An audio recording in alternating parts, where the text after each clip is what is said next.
Ah, il est beau le système solaire. 8 planètes, 4 rocheuses, Mercure, Vénus, Terre et Mars, et 4 gazeuses, Jupiter, Saturne, Uranus et Neptune. C'est étrangement régulier. Tiens, mais au fait, pourquoi les planètes tournent-elles autour du Soleil? Pourquoi tournent-elles toutes dans le même sens et sur le plan d'un disque?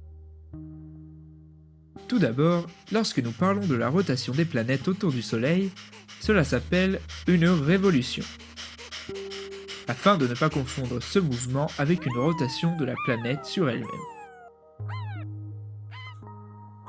Mais avant de répondre à la question, il convient de rappeler comment les planètes se maintiennent autour du Soleil, c'est-à-dire en orbite.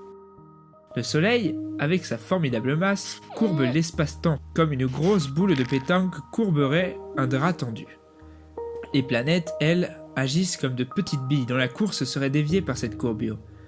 Mais si dans ce cas-là les billes finissent par tomber vers la grosse boule, du fait des frottements avec le drap, dans l'espace, l'absence de frottement permet à la planète de se maintenir dans une course éternelle autour de la forte courbure gravitationnelle créée par le Soleil.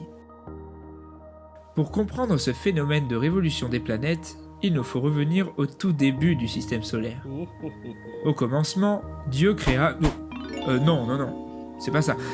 Plus longtemps encore, il y a 5 milliards d'années.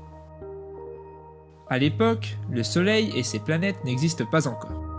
Il y avait à la place un énorme nuage de gaz que l'on appelle une nébuleuse.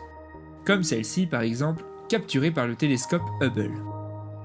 À la suite de petites forces gravitationnelles grandissant peu à peu, notre nébuleuse s'est effondrée sur elle-même, créant des mouvements de collision au sein de celle-ci. Mais le nuage n'est pas symétrique.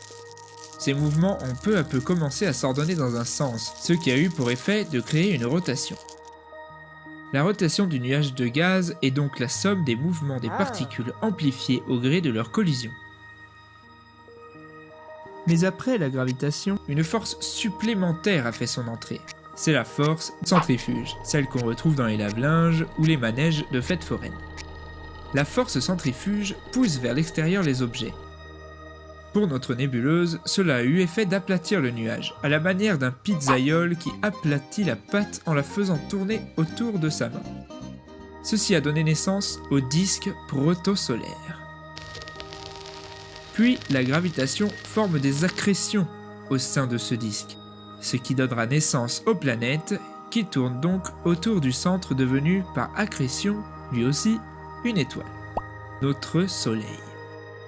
Petit à petit, les planètes ont fait le ménage dans leur orbite et le système solaire est né. Il a aujourd'hui environ 4,6 milliards d'années. J'espère que ma vidéo vous a appris des choses et qu'elle a su répondre sans trop d'erreurs à cette question que vous vous posiez. Ou peut-être pas du tout.